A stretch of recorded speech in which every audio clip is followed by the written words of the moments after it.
This is Jerry O'Green, Black Student Advocate, here on the Zoom conference call with Khadijah and Leah. Ladies, would you go ahead and give your identification, your business name, and the locations you're on the call? Sure. This is Leah Jones. I am a pediatric speech language pathologist, and I've held this title for 30 years. My Facebook page is Communication Cubbyhole for Parents, and my number is 844-977-3324. And I'm also a parental coach. Hello, I'm Khadijah Stewart Kaysen of Deidre Communication. I'm a communicator. That's basically my main goal. But my purpose is to open up the lives of...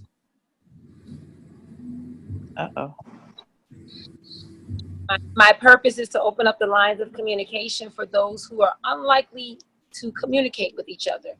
And my educational goal is to open up the doors for special needs individuals so that communication and education becomes an ease. DeidreCommunication.com. We're on Facebook as Deidre Communication. And we're all over Instagram, Twitter, and it's 410-800-4665 is our number. Hey, Khadijah, let's go right into it. We were just talking before we came on that you're a homeschooler. Let's talk about the backstory of that and how you feel about charter schools and things like that. Sure. I actually started homeschooling because I'm a product of the inner city of Philadelphia. We moved to Baltimore, after degrees and corporate experience and all that good stuff. I then became a mom at the age of 30 and was stuck with the choice of how to educate your children. We moved to Baltimore, Maryland, and I don't have to give a preface for what's going on in Baltimore, Maryland. There was no way my oldest son, who has Down syndrome, was going to enter the public school system. So then I had to actually become a teacher. I was a trainer of workforce development where I trained and wrote curriculums for all levels of workforce development. And so then I had to put my teacher's hat on and start teaching my children. I'm the mother of 8. So I've actually taught up to, at one time, 15 children. I have a home here that we've turned into a school/office, and that's the purpose. I don't like children with special issues, and I use the word issues broadly, to be forced to sit into a structural environment for more than 30 minutes and try to learn. So my goal is to find other options for children that have issues with focusing, for children who have issues with concentration, for children who have issues with learning, to be able to learn just as effective as those high IQ children are, but giving them in an environment that's conducive for their growth. Leah, you want to speak to that or anything about that and what you see every day? Sure. So I see children in a combination of places. I see them in their homes, and I also see them in their schools. And it's definitely more relaxing for a child to learn in their homes. They're comfortable, and I'm also comfortable. I don't have to worry about the next group coming behind that child or interrupting the session that I might be involved in currently. That tends to happen often in schools. When I worked at a public school, I could have upwards of 80 students on my caseload. So that was very draining on me. And I always tried to give 110% to each person. And so that was almost impossible to do when I had 80 individuals to do that for. So I've since retired, and I'm still working with children on a daily basis, but I primarily work with children in their homes, or in other school settings, like in charter schools, where there's less population. Khadijah, you're shaking your head. You want to go ahead and speak back to that? Yeah, Leah and I have talked about a few things that we're going to try to do, because she agrees with me that a home environment, especially for a child with focus issues, can be that jump starter. Not that that child has to always stay in the home environment, but that comfort zone is where they need to start. And I really believe, and I know they've started doing it in the Deidre Communication Plan, to start bringing on some of the therapists and the specialists via camera. Camera is a way to actually bring professionals into the home without having the quote unquote high dollar costs of travel and time and all of that. So I'm so glad. Leah and I had talked about that before, and she's right. It's like you cannot put 80 children in front of each other, even if they're not special needs, and think that you're going to get an effective education environment. It's impossible. And for us to keep thinking that we're going to build more schools and do better is really a waste of energy and money, in my opinion. We have to come up with alternative solutions. Not that we shouldn't have schools. We should have schools. But there needs to be alternative solutions for those children who don't fit into the quote unquote normal way of learning. So let's talk about that and advocating, and things you have to, how you guys advocate for kids now in your daily routine or your schedule or what have you. Do you want to go first? Do you want me to go first? You can Sure. go first. Okay, so primarily what I do to help students is to strengthen the families and strengthen the confidence that that primary caregiver has. Usually it's the mom, so within herself. A lot of times moms feel as though because they're not a trained speech therapist, they don't want to get involved. They just let me do my thing. And, that's not really the case, because I'm only going to be there for 1 or possibly 2 hours a week. And then the rest of the time, they're with that primary caregiver. So it's important for that caregiver to feel confident enough in herself. And sometimes the dad is involved too. So in his self, to implement some of the things that I might start in my session when I'm there in the home. And in order for those parents to feel confident, I encourage them to watch me in my sessions, ask questions. If you don't understand how I was able to get your child to have a positive response or a positive result, I'm here to not just work with your child, but also to empower you.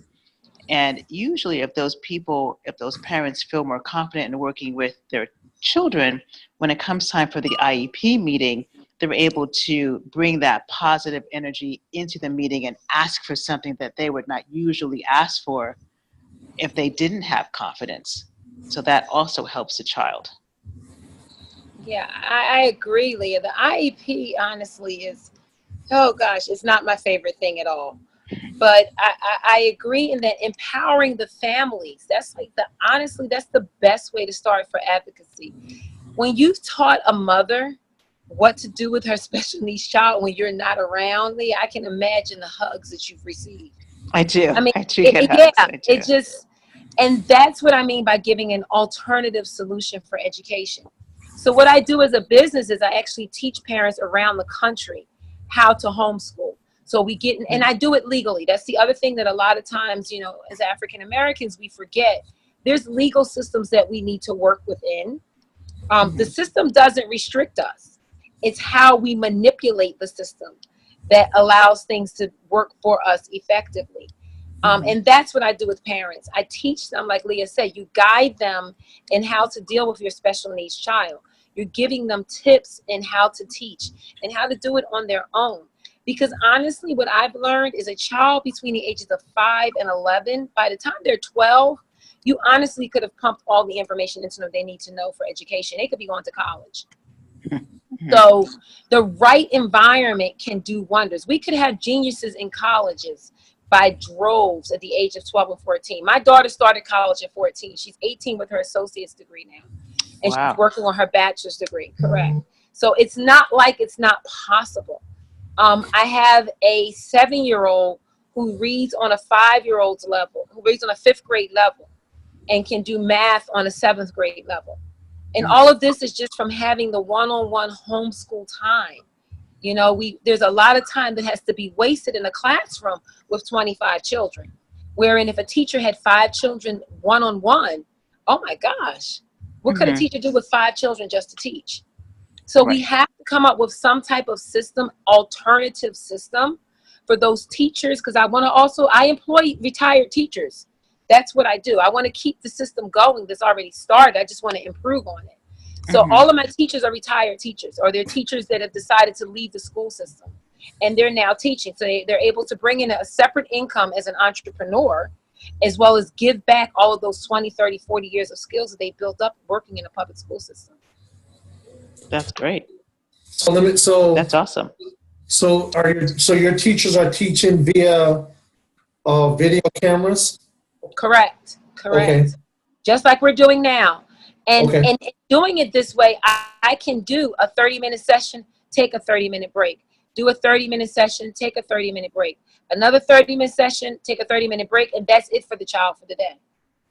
You could not imagine what I can do on camera in 30 minutes. It's crazy. I mean, I now personally teach a 7-year-old on the 4th grade math level, and I've just started with him. I've had him for 2 6-week sessions. Wow. It's that easy. It is that impactful. What it takes, you know, there's this theory I have that there has to be love from the teacher to the student and from the student to the teacher. If you Right. don't have that, you're not going to have effective communication. I don't care how many degrees you have. I don't care Right. how many supplies you have or how much money you have. If there's no love, that love concept is a scary word that people run from, but it's the only way to teach Black children. And I will literally say that in front of anyone. Love is the only way to teach a Black child. Mm-hmm. There's no other way. And you know, that's very, I think, important and powerful that you say that, because of when I was in school, the teachers who would cut to you, who would call you out, you know, you knew they cared. And with that, they got the respect from, no matter how tough the kids were, that they're the teachers who got the respect because they really knew deep down that that teacher cared. Correct. You know, so Yeah. yeah, that's interesting. Yeah. We've gotten out of the personal way of doing things. In our community, it was always about family, community, and love. That's the only way we functioned in the 30s and the 40s. We had no other choice. And we really have to get away from this impersonal way of dealing with each other and in dealing with our children. We really do. We've lost that touch. That family touch is what has kept us united for so many years. And I think it's what is killing us in the school system. We're so busy following regulations and rules that we forgot the simple concept of, I'm a teacher because I love to teach. That's Right. the only reason I'm here. I agree with that. Leah, you want to speak to that? I do. So I will speak to it on a very personal level. So I had a speech session yesterday with a young African-American boy. He is probably turning 12, and we're working on articulation. And he was reading sentences and not saying them perfectly. Now, I love this kid, but I am hard on him. And I said to him, I want you to say it perfectly. And he didn't say it perfectly. I knew that he could. So I said, say it again, say it again, say it again. And finally, he got it. And then I asked him, why do I want you to say it perfectly? And he said, because you want me to say it perfectly? And I said, no, that's not why. I mean, that is why, but that's not really why. And so very lovingly, I said to him, someday someone is going to ask you what you think. And when you respond, you want to make sure that they know exactly what you mean. You don't want them to say, gosh, I wonder what he's thinking after you've spoken. And he said, oh, okay, I get it now. And so moving forward with him, when I ask him to say something perfectly, I know that he will do his level best to say it perfectly with that in his mind, that he doesn't want to be misunderstood, not today and not tomorrow, and some distant future conversation that they might have. It's funny because we forget that children are people too. They literally are. They have thoughts about their future. They have thoughts about how people look at them. They have thoughts about how they're perceived. And like you said, Leah, you looked at all of that, and in teaching him and helping him with his speech, you presented that to him. You know, it's okay to tell a child, you know, I want you to make sure that you're covered. You know, you look Yes. okay public. It's okay to say that. And what it does, it builds a bond between you and the child because they know, oh man, she's got my back when she really doesn't even have to have it. She's thinking about things that I would be thinking about for myself. You know, it's that personal touch that you can do so much with a child that's difficult in just knowing them personally. I agree with that. I wholeheartedly agree with that. Yes, I've been, in my 30-year career, have been able to get things out of the toughest children that other people, sometimes even their parents, can't get that out of them. And sometimes it puts me in that very interesting position where I can have a deeper connection with a child than maybe their mother can, and I can get them to do things that maybe they won't do at home. So that's a very interesting position. But I use it as a teachable moment, not just for the child, but also that parent too, so that they can go home and imitate what I might do in a session. So yes, that connection is vital. It is. Okay, Khadija, so with the 15 kids that you have taught through your homeschool, what are the ages now and what paths have they taken? Have they graduated now? What's the... Wow. So my Down syndrome son will be finishing up this year. We're going to go into work mode. He's actually been working. We've been doing a water ice pretzel stand this summer. So I've been teaching entrepreneurial skills. I've scooped one water ice the whole time. So I literally am not working the stand. My children are. I have one child who was on Ritalin when he came to me. He hasn't taken Ritalin in 2 years now. He's gone up a grade level. And he was that child that could never sit still. You could never get him to focus. And he still doesn't focus, but he gets his schoolwork done. So all I can say is the name of the company is Deja, develop it just as it happens. Take each child from where they are. That's why I don't like IEPs, because an IEP is a generalized, categorized scale of where a child should fit to determine how severe their issues are, if you will. And then that child will walk out of that IEP and become a different child altogether. My Down syndrome son learned how to work the IEP. When I say he could work it, he could make a therapist believe whatever he wanted a therapist to believe in an IEP. Because it's a general scope. It's not a specific scope for each child. So each of the children that I've homeschooled have gone on to do bigger and better things. Some of them are struggling still because their parents didn't catch the concept that this wasn't a one-time shot. Like, you shouldn't just homeschool for a year or two and then put them back in public school. And that's what's happening. But mind you, each of these children, whenever I see them, I get progress reports from them, not their parents, but from them. So what has happened is they understand that my whole reason for dealing with them was for their success.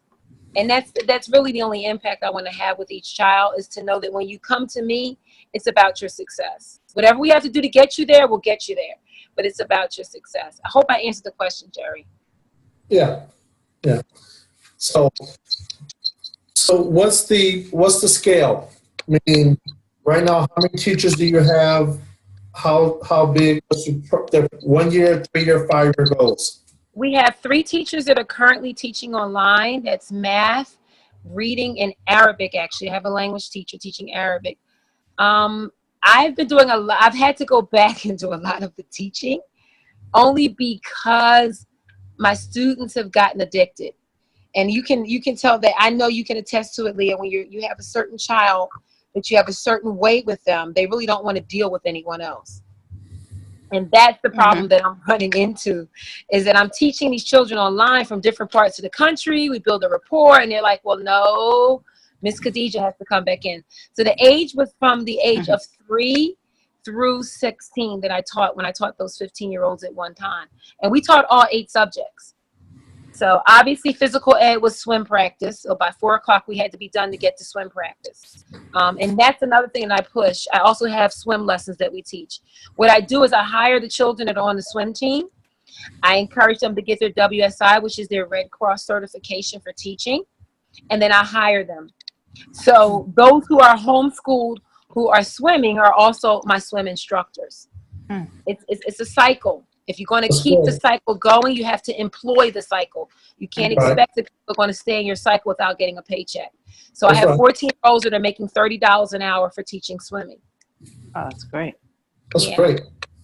I'm Mhm. trying to turn not only it into an educational process, but a source of income for our teenagers who are going on to get degrees for higher levels of education, but they can actually get their job rather than work at Walmart or ShopRite.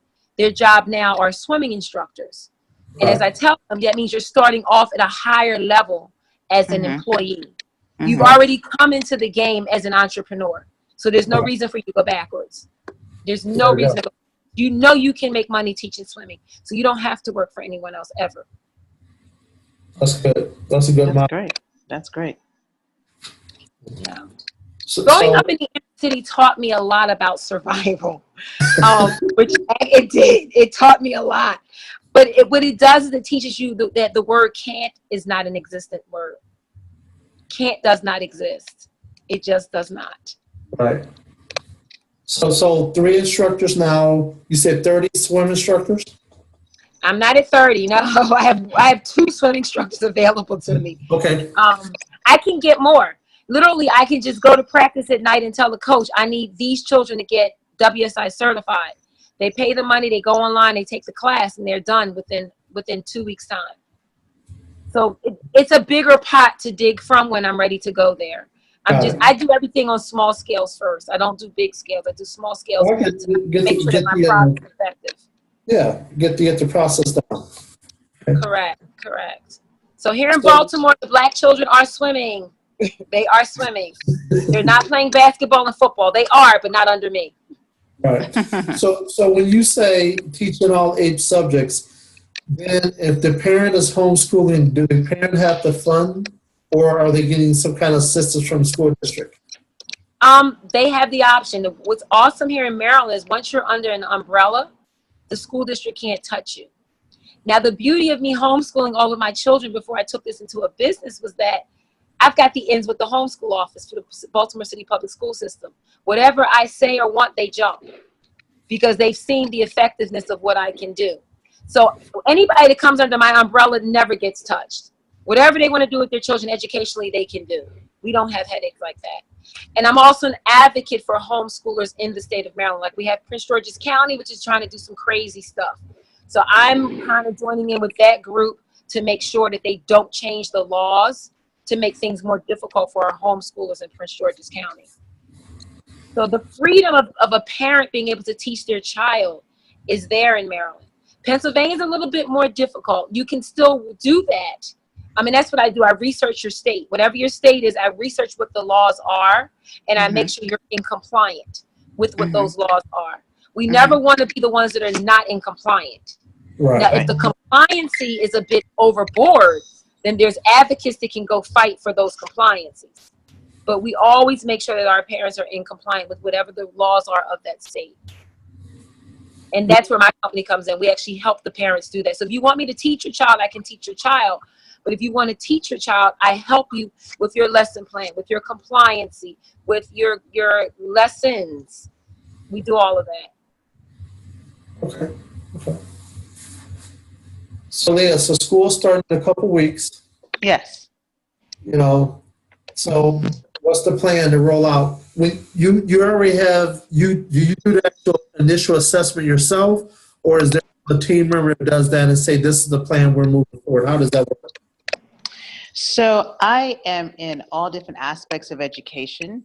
So some of the children that I am working with now, I have seen all through the summer already. So I'll just continue seeing with them. So there's no need for any assessment. We'll just continue what we're doing. Some of the children I'm working with are actually young adults, and they're are coming back to college, and I work with them either at their it's like a community college. I might work with them at community college or in their homes. So we'll just pick up where we left off in June. I'm picking up a 2-day position at a charter school. And so that will be a school environment. So yes, there will be lots of assessments and finding out where kids are in the building and finding out what they learned last year and trying to piece together what they learned and what was where the holes are. And so that will be some boots on the ground type of experience, but which is fine. I think that is everyone. I have some private clients that I will continue with. Some of them have been off for the summer, but they'll come back to me. So I have to see if we've lost any ground, if did they practice over the summer, or do we have to start all over again from the beginning? So that's sometimes frustrating for me and them and the parents, because we might get to a certain point by the end of the school year, and then if there's no practicing in the summer, we're going to start all over again. So it's a little bit of everything. A little bit of everything for me. So Khadija, so your students you teach, are 50-50 male, female, or more males, more females? That's an interesting question. I never looked at it that way. Wow. I never looked at gender. That is really deep. I think I'm 50-50. It's interesting. The year that I did full-time teaching here at the location, I had more males. And I had a lot of males who were overly active, which is a challenge for me. And I love the challenge. We have a big backyard. It's part of the reason why I wanted the homeschool location to be in a home. So what I would do is literally they would run laps for 20 minutes, back and forth, up and down the yard. The males tend to have a little bit more focus issue than the females do. And I've noticed that. I don't know, Leah, have you noticed that with the children that you're in therapy with? Yes, I have. I actually did some kindergarten screenings today. And I did have a little boy who danced throughout his entire screening, like all like spins and dips, and he got all his answers right, but he did a whole routine. Boys have to keep busy for some reason. They can't sit still. It was funny. I said, "Do you want to sit down?" He said, "No, I'm good standing up." I see that. You know what I would love to see in a public school system? The classroom change to a stand-up laptop desk. Now that would be a start in the classroom. These children That would be sitting at desk anymore. It's 2018. No inner city school should have a desk in the classroom. Literally, these children, they're used to being active. Like, and I think back to even college days. I'm sorry, but that 45 minutes behind that desk that was hard. That was really, really hard. So why do we think the children should be able to do it for how many hours out of a day? And be quiet on top of it all. Now we want them to be quiet. I have seen some suburban schools that have a sensory corner or a sensory area in the back of the classroom that might have beanbag chairs or a sensory box or something that smells good. I've seen that in suburban schools, but I haven't seen that in any urban schools. Right. That's what I'm saying. They won't bring those to the inner city schools, and I don't understand why.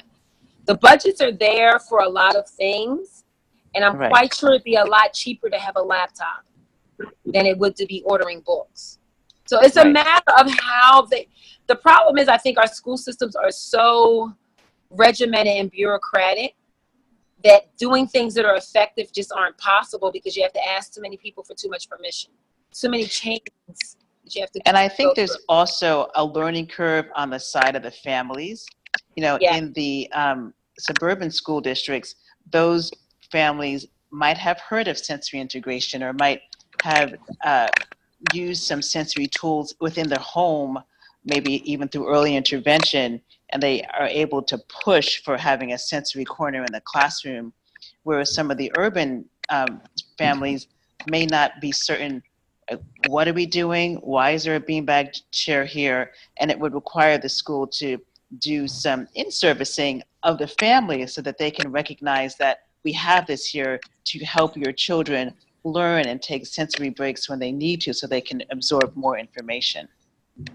And maybe that's something for the group to look at doing maybe as a goal, an initial goal, just providing direction for families at these locations. You know, I know here in Baltimore they have something called a community advocacy program where there's a certain group of people in the school system that are supposed to be advocating for families. How effective it is, I don't know. I'm really lost in the school system today, because literally since since homeschool has become my business, I really don't know a lot of what's going on in the institutions. But to have someone like Leah or I in a school system to be able to guide the parents, and for example, a parent comes for an IEP, when they're at the door, first of all, you don't know what to even expect for your first IEP. You're lost, You're confused. You just don't know. It's the scariest thing in the world, because you got the special needs child. You're going to talk to these quote unquote professionals, and you have no clue what to even expect. Right. You know what I mean? So parents in themselves need an advocate just to get through the IEP process. Mm-hmm. You know? But then to have someone to teach them through the process of the therapies and all of that would be awesome too. The school system is not going to provide someone. I know that for a fact. They won't. They won't. If we do go in on 504's IEPs, and just what you said, many times parents are just, okay, and I say, hold up. I've even had to say sidebar and take a parent out of the room and explain what they had just said, and said, you don't ever want them to do this to your baby, because then your baby's going to get labeled. They're not going to be able to apply for certain jobs later in life and everything else. I said, yeah. So we went back in, and she said, no, I don't want that. I want this. Wow. But it was so much information. And going in, I tell the parent, you're not going to sign the IEP that day. They're going to try to pressure you. And I'm going to tell them, no, we're going to wait. And as soon as I say, no, we're going to wait, they don't say anything else to me. But certain ways they try to tell the parent, yeah, we're going to go ahead and wait. And it's a whole different disposition.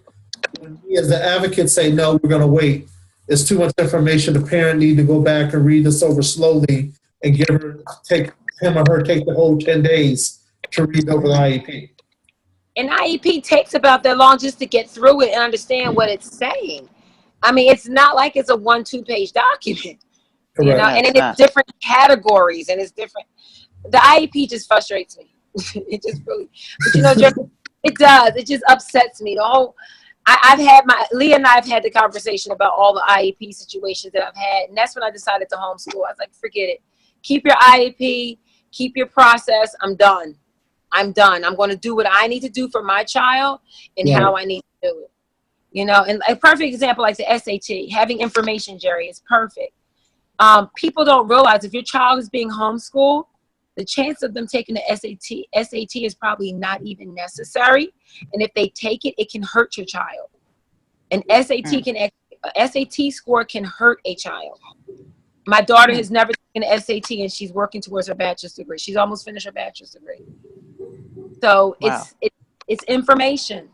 Information. So let's talk about that. So because they're homeschooled, how does that change? I don't understand. I'm lost. That's the first time I heard that. So explain that. So what we did was we skipped high school. There was no high school. She went to Baltimore City Community College for free through financial aid and through some other programs that they have out. Now in the city of Baltimore, you can actually go for free completely. But she took, what I did was every year I look at what subjects has to be covered and what topics have to be covered under those subjects. So I made sure that every year her college curriculum, her community college curriculum, which was no more than 12 credits a semester, covered everything it had to cover for that year. So then she just kept working at an associate's degree. It took her 2 years to get her associate's degree. So from 14 to 16, she worked on getting her associate's degree. Once she had an associate's degree, she just applied to college as a transfer student. It was no need to even apply as everyone else applied because you already have a degree now. Right, you're not coming into a bachelor's program as a new student. You're coming to a bachelor's program with a degree already. And it was that simple. That simple. You know, and she's now going to school for $127 this year. Say it one more time. She's going to University of Maryland, Baltimore County for $127 this year. Wow. That was through scholarships, financial aid, and just like I said, knowing what not to do. People say, well, I had my child take the SAT because he got a scholarship. Well, fine. If you want your child to go to Howard University and get a medical degree and your income is above a certain level, then maybe your child needs to take the SAT. It's different for every child, every home situation. It's where the home comes into play, Leah. Again, the home situation, the home environment determines that child's path. It really does. Jerry, Dorian's on the line. That's Dorian on the phone. I don't know if you can see, but someone else joined. Sorry, I'm joining late. I was just listening, so I'm enjoying the conversation, learning a lot, and so I just want to continue to listen for a while. But hello, everyone. I'm Dorian from Detroit. Hi, Dorian. Okay. Dorian, welcome. And I'm Jerry, Black Student Advocate. So I grew up with the high school in Ypsi and with the Willow Run. Oh, wonderful, wonderful. Okay. Yeah, so I live in Southern California now, but yeah, I grew up in Ypsi. Dorian, tell us about your organization, and then we'll continue the conversation. Well, currently I am a teacher with Detroit Public Schools. I'm still with the local school district, and I will be moving into consulting full-time next year after I retire. So as I shared with Leah when we had our first wonderful conversation, I'm doing a lot of building right now. And one of the things that I think is really important, because so frequently we mirror what's closest to us, and that's why it's so important for me to begin to reach out and get support and learn things that people are doing in different states. And we begin to share, just like the I don't know your name, you were just sharing how your daughter did not have to take that, Khadijah, hi, did not have to take that test. So beginning to share this information and empowering our parents and ourselves so that we're not pigeonholed into this trap that our kids are not most successful with. So that is where I'm at a building stage right now, and I'm just acquiring knowledge. Call me. There's excellent time. Khadijah, give your information. Sure. Dorian, I won't put out the personal cell phone, but the business number is 410-800-4665. You broke up a little bit. 410. 800-4665. But the best way to reach me would be either through any of the social media outlets, Dijah, D-I-J-A-H Communication, or email. You can email me. My first name is Khadijah, K-H-A, D as in David, I-J like Jack, A-H, at Dijah. I know it's a mouthful. At Dijah, D-I-J-A-H Communication, no S.com. Email is the best because you can usually give me everything you need at one time. But yeah, if you have any kids out there that are taking SATs, let's talk. All of them, and it's required by the state. And years ago, we were able to thwart them off, but parents have kind of bought into that. And although I'm not against standardized testing, because I do want to know where I'm at, and it's a great assessment tool for me to assess my students. But the point that it penalizes us sometimes, Khadijah, I completely agree with you. Where are you at? What state are you from? We're in Maryland. I'm here in Maryland. Oh, you're in Maryland. Okay. All right. Wonderful. And there are ways around that. Although the state may require that for graduation, the college that your child is applying to may not. Absolutely. And they do not. I've just been through the craziest thing with one of my students who was just hell-bent on taking this ACT, and we tried to explain. So that's just a whole thing. And she had taken the SAT.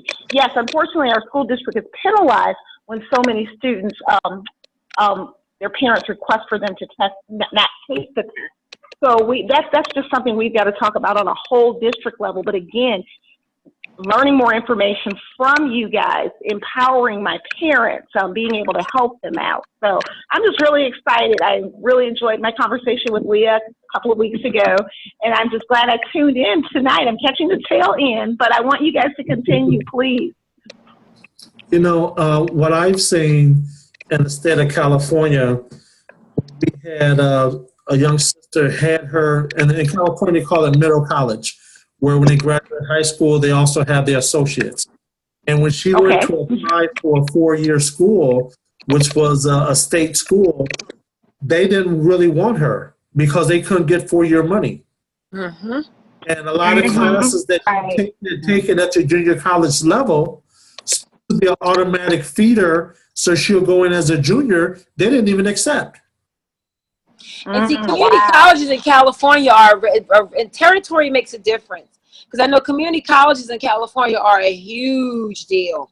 They are really big. I mean, that's a lot of money making for California community colleges. Yeah. Okay. And it is about anywhere 112 to 114 community colleges in state of California. Yeah. Again, they're supposed to be automatic feeder to the Cal State or UC system. Okay. They didn't want to take this young sister's classes. I was really surprised, but you also got to understand that California really has an influx of Asian and foreign students who are guaranteeing 4 years of money to that. Right, absolutely. So that's a whole nother game. You just talk about the economics. You understand they want overseas. And with the other side of that is that when we go to the colleges and say, hey, advertise in Black media, they don't want to, but recruiters to Asia to recruit. Okay, wow. That is that now. Yeah, totally different dynamic here. So that is so wow. Yeah. The other problem I find is that we're taking too long to plan. We're planning for college at 14. College should begin being planned at 9 and 10. No one understands that you don't start planning for college at 14. You're too late. Because at 9 and 10, if you had a game plan, what you're saying, Jerry, the complications she ran into, it would have been already planned out before she got to that level. So that's the other thing we have to teach our African American families, that if your child is going to be college bound, at 9 and 10, you need to have a career and education goal plan set up already. All of my children at 9 and 10 already have it set up and ready to go. Even if they don't know what they want to be when they grow up, they know what their path is going to be to get to that point. And you know, it's a program out, and I interviewed one of the founders, a Dr. Wintermeyer at Compton College. It's called Get Focused, Stay Focused. And what that is it's a 10-year plan. So if a kid started at 10, so then at 20, you know, and also you reverse engineer it. So if a kid say, hey, I want to be an architect, then you can say, hey, you know something, little Jerry, if you want to be an architect, then we got two choices. We either need to help you get your math scores up and get all your scores up to get you into a desired program, or you're going to need to possibly change your career because the fact you're going, it's not going to work. And that, I think that's the other side of the conversation when we start reverse engineering, saying, hey, okay, what is it going to take to get there? And say, okay, little Jerry, you know something? Because you don't like math, I need to put you on this carpentry trade set first to get you into the field. Now you get hungry. Now you're ready because you got some hands-on and you don't want to do the manual labor anymore. Now you motivated to go to school and get the grades you need to become an architect. So there's a couple different ways we can slice it, but it's just the point that we got to stop letting our kids wait, like you said, planning so late and say, that's what I want to do. You're not prepared. No. And like you said, the Asian children is already a plan now. Their college education is planned out before they even get to the country, you know, and we're always the ones trying to run behind the 8 ball. We can't do that anymore. We can't. We can't. Our children have to be prepared and planned. By the time they're 12, they should know what their education path is going to be. There's no question because it's already planned out. Yeah, that's so true. Dorian, what high school are you at in the city, and what grade, or I'm sorry, what school? I said high school, thinking you're high school. Right. Well, as a resource teacher, I'm 9 through 12. However, I do focus on our seniors. So again, Khadijah, what you're saying is music to my ears because it should not be coming to me in the 12th grade and we're talking about things. And although I'm very diverse in regards to what my students want to do, college may not be the path. So I'm very, very, open about that. I love the fact that one of the things our school district is currently doing this school year, we are involving a lot more of the trades in their academics, because you can have both. I truly wish I had attended a high school. I graduated from a small Catholic high school, but I wish I had attended a school where I could have gone to a trade school, because I would have been the best carpenter ever instead of not knowing how to screw a light bulb in now, So I think a mix of that, and our kids have to follow their passions. I mean, education can be had and found anywhere, and that's one thing I'm really passionate about. And for me, it just doesn't have to be the road to college, as long as you continue to educate yourself.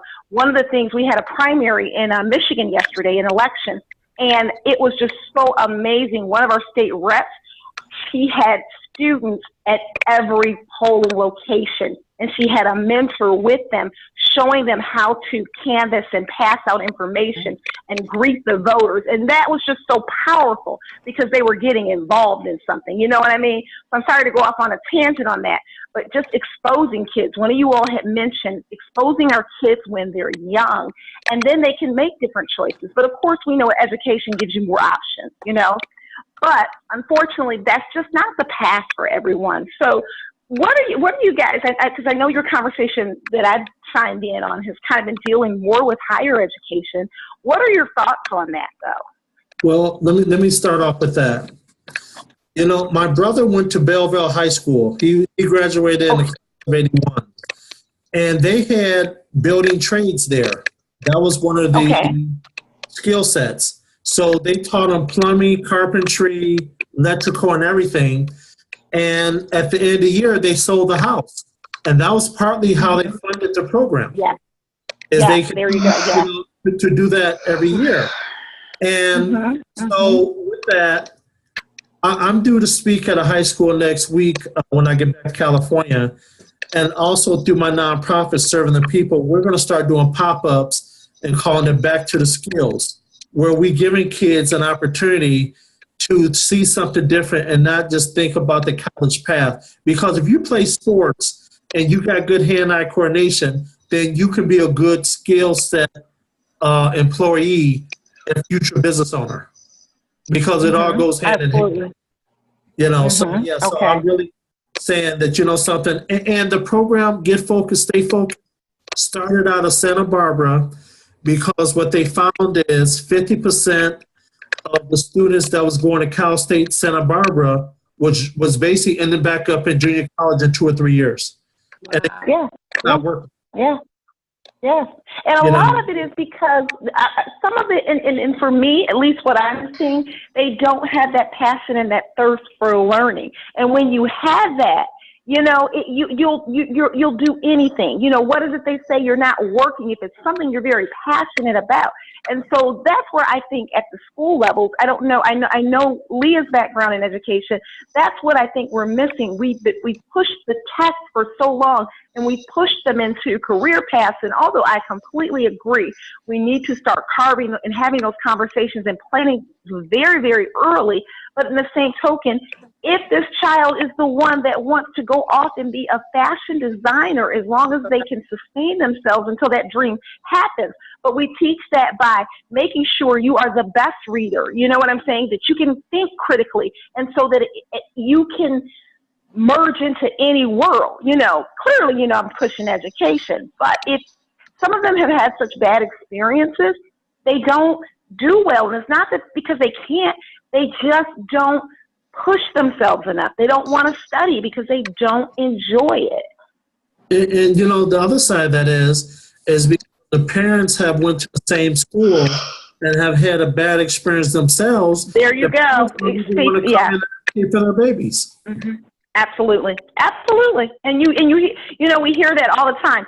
You had mentioned, you asked me, Jerry, I'm at Western International High School now. I came from Osborne High School and Chadsey prior to that. So I've been in high school since 2007.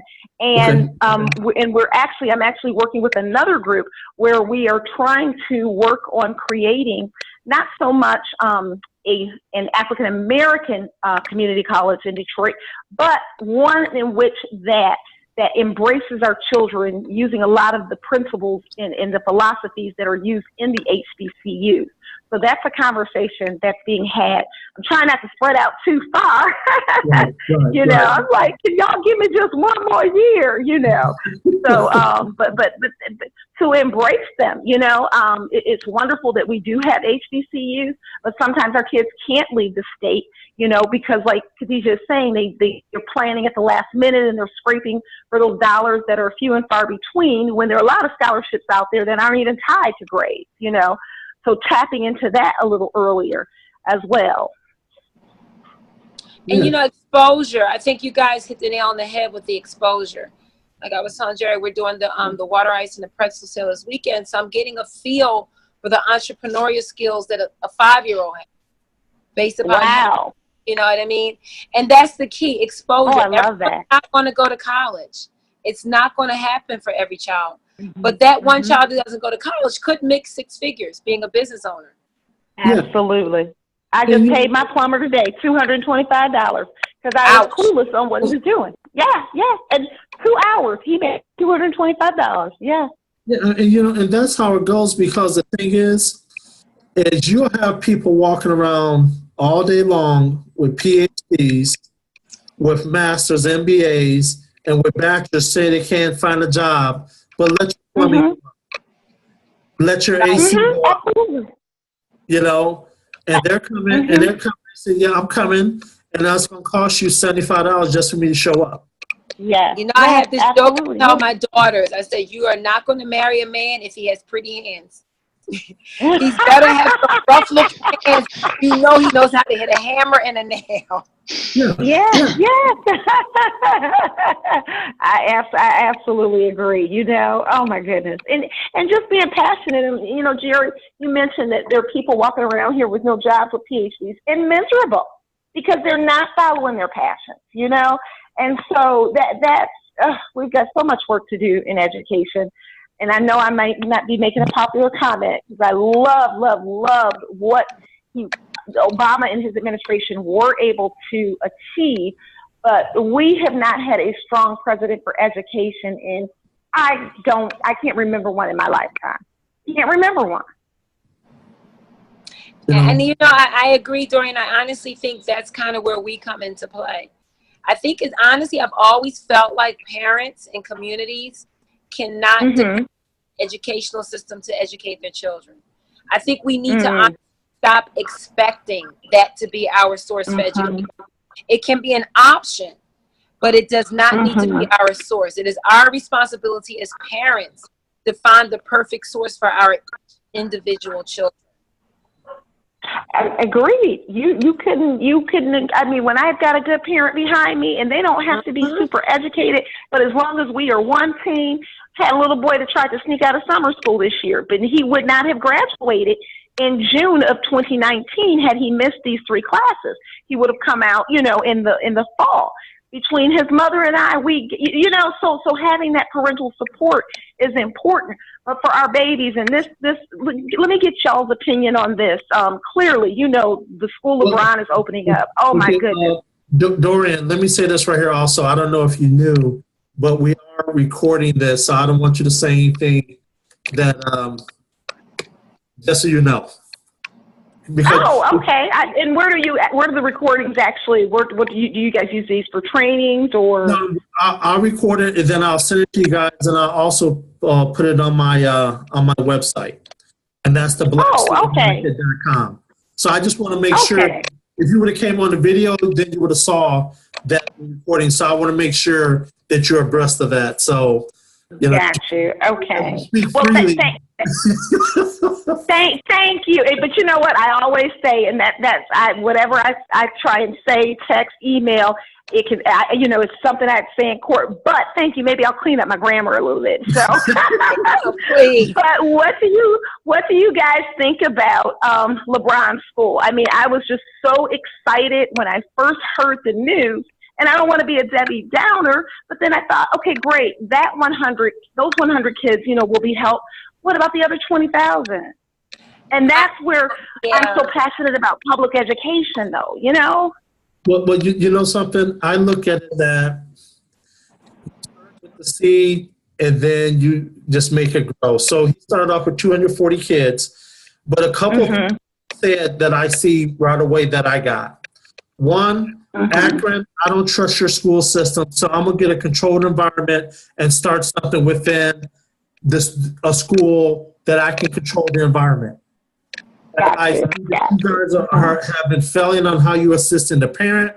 You're not it's food. They don't have access to and from school. So I'm going to take all them excuses away because you guys are dropping the ball on that. So I'm going to make sure these kids have a better than average chance of succeeding. Plus, I'm going to control their time. They're going to have longer days and a little longer school year.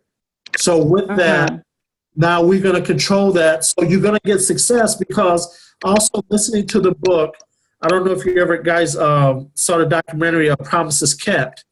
And it talks about how much more classroom time that Asian students get over Black students. And that's what he's doing. If you give any kid more classroom time and control the environment, you're going to expect a better product. Absolutely. Absolutely. Yes. Yes. Absolutely.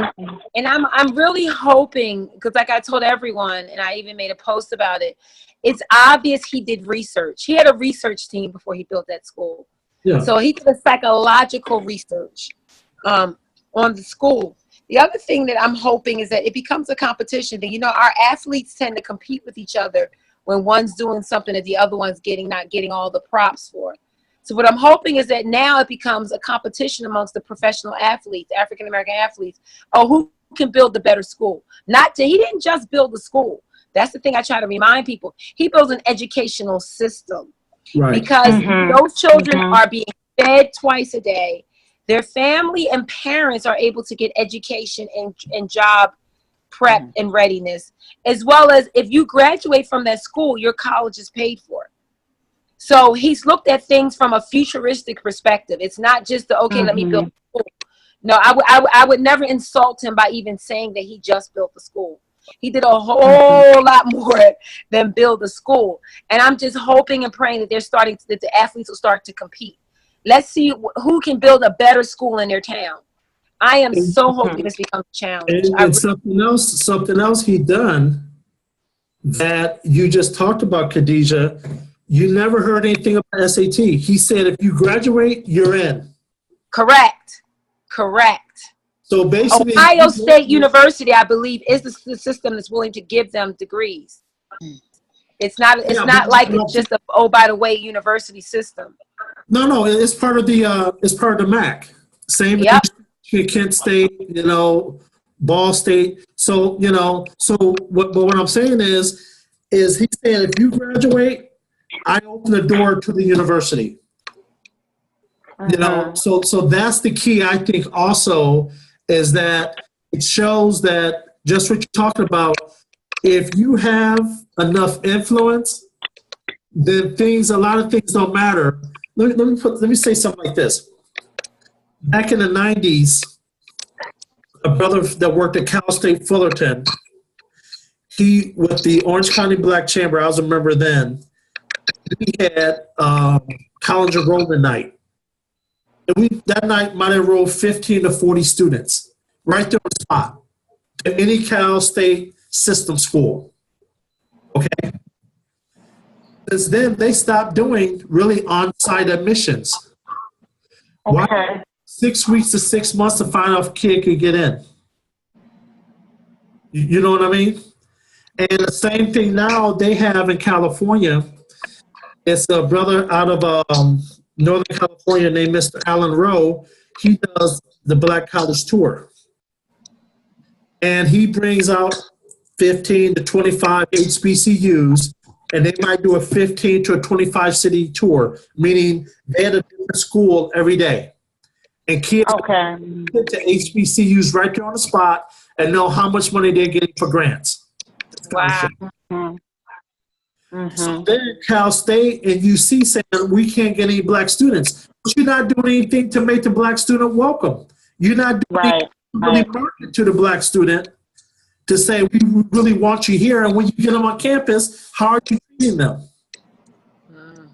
Right. Yeah. That's true. And for one thing, for students from California that go to HBCUs, either they love it or they hate it. Yeah, I've noticed that. Yeah. There's no in between. Either they don't like the culture or they love it. And a lot of them that go to HBCUs, they're from California, don't want to come back to California because now they've been cultured. You know, so it's a lot of things that go on, dynamics that go on with kids that outside our community, people don't understand. No, and our community is really unique when it comes to education. The dynamics are so diverse. Know what I mean? And I don't, you know, not to exclude other folks, but I don't think anyone else can understand the history and the purpose and the reason why it is so diverse. Like, we are the only ones, in my opinion, that can address these matters. Dorian, what's your thought on that? I'm a big on diversity because we've got to live together. You know, our current election here in the metropolitan area in particular, we had a few issues, you know, with my big thing right now is really putting all these dividers between groups, the millennials, the blacks, the women, you know, we've got to vote for the best person because at the end of the day, and not to make it a political discussion, but we know it controls everything. Aside from the way we pray, everything we do in our everyday life has been decided by someone. What day do you take your trash out? What side of the street do you put your trash on? So we have got to control that narrative. And that's where and I hear what you're saying, Khadijah. No one can tell our story better than we can. National Association of Black Journalists just left Detroit. It is so important that we have people there to tell our story. And again, we're going to know it better. But we're not the only ones, though. I campaigned strongly for a white female who lived in an area I don't, in suburban, Jerry, you know, Southfield. I live in downtown Detroit. But she was the best candidate. She ran against my sorority sister. I don't think my sorority sister was the best candidate to hit the ground running. Will she evolve to that point? She will. But because we're facing such just an awful state legislator from our Republicans in Michigan, we needed someone who can hit the ground running and give it to them. So that crosses race lines because I think people can have empathy without going through the situation. But clearly, if we have someone that's confident enough to tell it, absolutely. But sometimes we don't, Khadijah. I agree. We ran a mayor 2 years ago who ran against the incumbent mayor, and he just wasn't ready. You know, right. He's evolving, but he wasn't ready then. So to back him because he knew the story, you know, so I guess my point is that not that it has to be a African American person that's doing it, but the African American experience has to be respected and reflected through it. And to give you an example, we're a 99% black swim team here in Baltimore. They just did a mural outside the pool. Now the mural is all in black and white. Marion McLeod Bethune is one of the figures that's on that mural. But there's no brown anywhere on the mural. And initially I was so excited. Oh my gosh, you finally got black faces, right? And the other black parents came to me and they said, well, there's no brown faces there. I said, but you can tell by the features. No, times change. Buildings get weathered. Yeah. What happens when you can no longer see those features and determine that person's black? You still need that brown skin. Now, we had this conversation in front of a white parent, and she agreed 150%.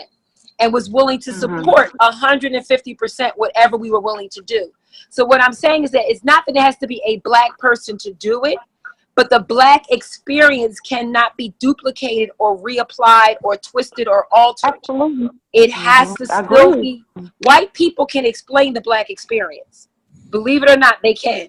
Not that they can tell it from an experience perspective, but after talking to enough of us, after advocating with enough of us, after working side by side with enough of us, they can start to help us. Yes, I agree. Yeah. I agree 100%. It's not all about black, but that experience, it's like eating fried chicken from your grandma's house. If you haven't had your grandma's fried chicken, you haven't had fried chicken. Am I right or wrong? I hear. That's what I say. I agree 100%. Now, white folk agree can come and eat some fried 100%. chicken, and they can describe the fried chicken to you, but they didn't fry the chicken. They did not fry that chicken. It's not Popeyes we're talking about right now. See, listen, that experience, the way you just brought it, that speaks volumes right there. And I don't understand that. Oh, yeah. Dorian, So, I very think true. I think something that you said was very important, and that is many times we just want to go with someone because they're black and they're might not be the best candidate or the best person for the position. And we don't, like you said, we don't all have to agree on anything, and we can be as different as anyone else. And I think that's where we make a mistake, and we just say, because they're black. And I published a black business directory, and I published a black student advocate school report card. So I'm in the black lane. But some people I look at who run for office, I say they're not the best candidate. And I There you can't, go. Right. Yes. because I look at some other track records they've done, I say they haven't done anything in this lane to prove Thank themselves. you. Absolutely. Thank you. They don't understand business enough to run for mayor. Yeah. Absolutely. Yeah, and it hurts us. It hurts us more than it helps us when we Yes. pigeonhole ourselves. And this is what I see the millennials doing right now. We hear all around the country, well, this is a progressive person. Well, do you have to be under 35 to be progressive? And so it's all these labels. Like really, Andrew Young's not progressive. He's been progressive his whole life. Right? Yeah. So I'm just so scared of the labels that pigeonhole us, that we the black girl magic. Well, there's still some white girl magic out there, but I get why we have to elevate not elevate, but to tell our story. And Khadijah, I 100% agree with you, because we've got to make it. We've got to keep it out there. But the only thing is, the more we push it out there, we've got to be ready for the backlash that we're seeing from I'm going to call them the Trump supporters. I'm just going to say that. And that's where I think it's so important through education. And it all comes back to that education, when we empower our kids and our girls and our boys to know that we are so much more than this, and you can do anything you want to do, So that's why I don't want to go off on a tangent, because, a couple of my candidates didn't win yesterday, and I'm just like, oh my God, and who they voted for, one thing we're good for, that name recognition, So we're kind of breaking out of it a little bit, but we're breaking out of it, and now we're seeing another trend that we're electing people because they're young and energetic. But are they the right ones? Yeah, you have to have qualifications. You need to bring qualifications to the table. And what I put on my paper is, for the Black Business Directory, I say we should have no permanent friends, Democrats, permanent enemies, Republicans, just permanent. Thank you.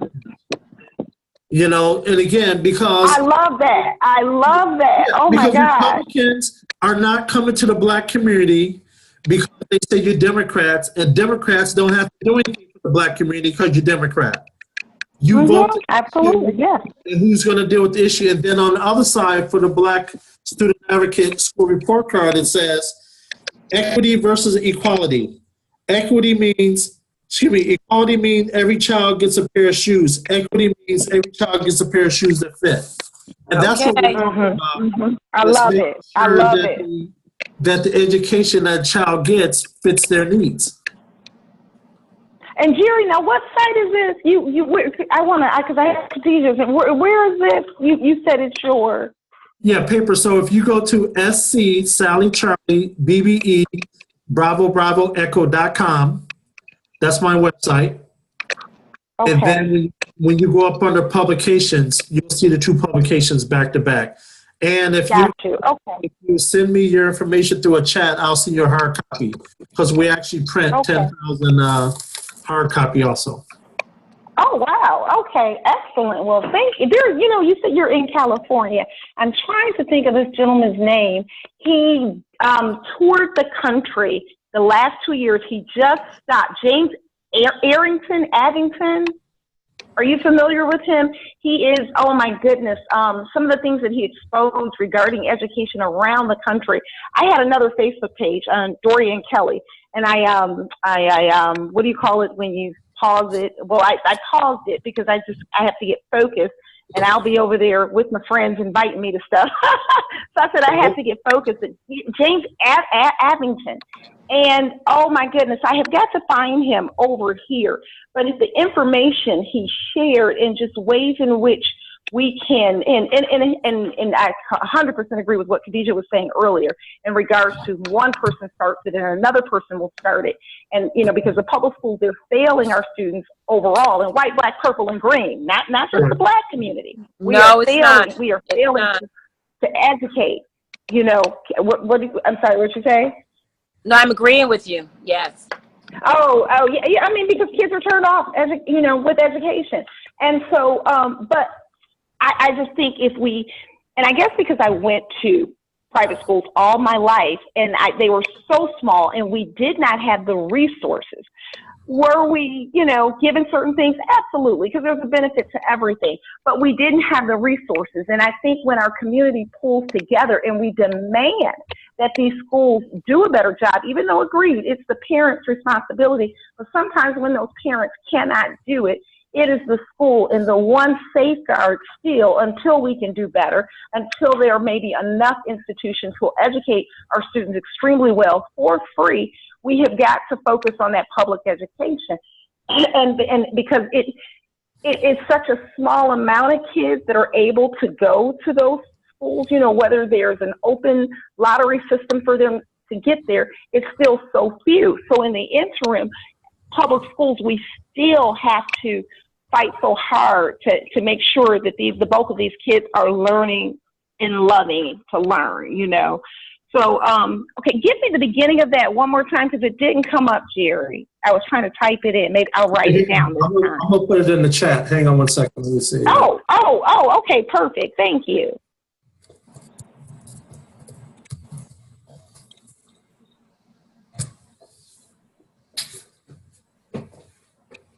Do you see it in the chat? Yeah, it was there. Oh, let me go back to the chat. Yeah, so, you know, that what we see while we started the Black Student Advocate, and Leah, I want you to come back in the conversation. I know you went mute. While we started the Black Student Advocate was last year, actually 2016. Last year. Is we got a call because a Hispanic teacher called a young brother a slave. Oh, so no. when I got back in town, I got calls with Facebook messages and things like that. And actually, the superintendent of the school district asked me to come in and help out. And we went ahead and had some community meetings, done some other things, and everything was good. But I started getting a lot more calls, and parents call me, Jerry, they're trying to kick my baby out of school. I was like, well, what's going on? And I could flex my schedule, so I started going. And after about 5 meetings, I said, I can't continue to go as a Southern California Black Business Expo. I need to change the name and do something else. So that's when I started the Black Student Advocate. So last year, we consulted over 125 families on over 15 IEPs and over 5 504s and 3 school expulsions. So last year, I funded the whole program. Me and a couple of other advocates came out.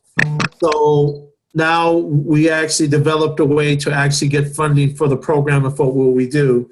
And we're actually going to actually teach a 5-course mini conference to parents how to advocate. Wow. It's talking about the ed code, talking about a master plan, just what we're talking about, Khadijah, a 10-year plan.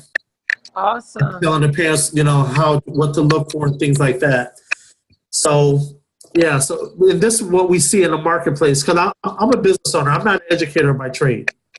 I come in from the business aspect, and I know when a kid is getting labeled ADD, ADHD, and everything else, the kid's an asset.